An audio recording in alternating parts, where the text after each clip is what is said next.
There is a lot of talk in the historical community on the internet about how we should act and what habits we should have to be better and lead a virtuous life, but there is almost no discussion about the habits we already have that are entirely negative for our lives. Epictetus said the following: "There are two vices much darker and more serious than the others, lack of persistence and lack of high mastery, persist and resist." Epictetus knew that the key to living rightly is to persist and resist. To persist means never to stop striving and acting in the right way, even when we don't feel like it. It means developing new ways of acting that make us better. Creating good habits is not easy, so we need to be persistent. The other key is to resist. Resistance means avoiding temptations and bad habits that destroy us. In this video, I will talk about 6 habits that we all have in our daily lives that we should avoid if we want to live fully and happily. Before we begin, I would be immensely grateful if you could like this video, as it helps me spread this philosophy to more people. If you don't want to miss any videos, subscribe and ring the channel's bell. First, stop wasting your time. Seneca had this to say: "We complain that our days are few, but we act as if they are infinite." Seneca reflected a lot on the duration of life and concluded that many of us don't really live, we simply exist. We waste our time doing things that bring us nothing and postpone what we have to do when we are lazy. We act as if we will live forever and do not realize that time is the most valuable thing we have. Nothing guarantees that you will be alive tomorrow or in a condition to do what you want. In the words of Marcus Aurelius, you could stop living right now. Let that determine what you do, say, and think. Let this reflection on time prevent you from wasting it and value it as it deserves. The first step to living a good life is to start taking the time we have seriously. Second, stop being emotionally attached to things. The Stoics believe that we need to learn to let go not only physically but also emotionally. If you made a mistake in your life, do not torture yourself with it. Learn from it so as not to repeat it again. Guilt and regret do not help. This does not mean that it is wrong to feel these emotions. These emotions help us understand that we acted wrongly. But once we understand that we acted wrongly and learn from the situation to avoid repeating the same mistake, we should not let these emotions continue to torment us. We all make mistakes. Do not suffer excessively because of it and always look for ways to grow from the error. Third, stop procrastinating. Marcus Aurelius wrote in his Meditations the following: "You could leave life right now. Let that determine what you do, say, and think." We complain that our days are few, but we act as if they are infinite. Seneca said, "All fools are alike, they are always getting ready to live." We prefer to say, "I will do this tomorrow," instead of saying, "I will never do this." Even though many times when we postpone something, we never get around to doing it. If you have something to do it now. What is the point of postponing something you have to do, even if it makes you lazy? It is always better to do what you should do now for several reasons.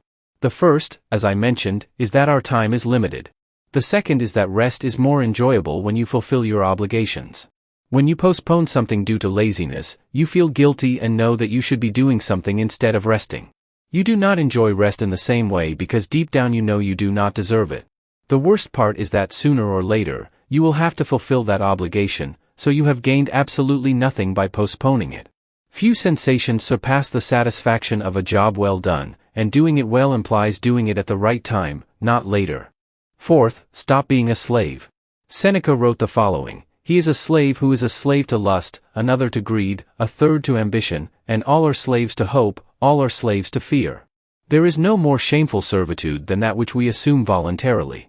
Seneca was right when he said that we are all slaves to something, often not even aware of it. We forget that to be truly free, we must have our minds fully under our control and be able to resist the temptations that arise in our lives. The best tool to achieve freedom and master our minds is discipline. For some, it will be more challenging than for others, but we must all remember daily who is in charge, us or our impulses.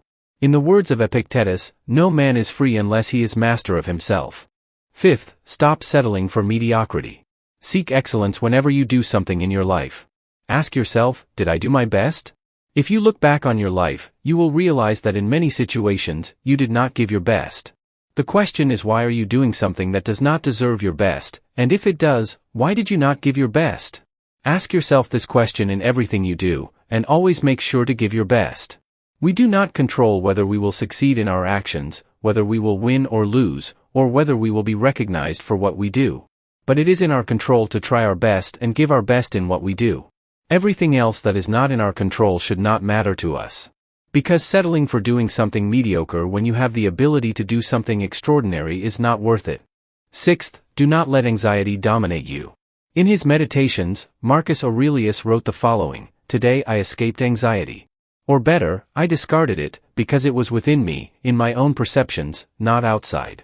External events do not cause anxiety, you are solely responsible for it because this feeling arises within you due to your thoughts about future problems. Anxiety does not help or improve you, it does not even help solve the problem. It is just a thought that torments you, thinking about what may or may not happen in the future. Realize that no matter what happens in the future, it does not matter how much uncertainty there is in your life, you have overcome worse situations before. Understand that you have the tools to deal with anything bad that may arise in the future. Distinguish between things you cannot control and things that are under your control, and think about the worst that can happen. In many cases, you will realize that the situation is less serious than you thought. Do you have any habits in your life that you want to eliminate? I hope to receive your comments. I hope this video helps you get rid of habits that we all have in our daily lives that do not benefit us. Eliminating these habits and incorporating new ones into your life, as I explain on this channel, is the way to lead a calm, happy, and purposeful life.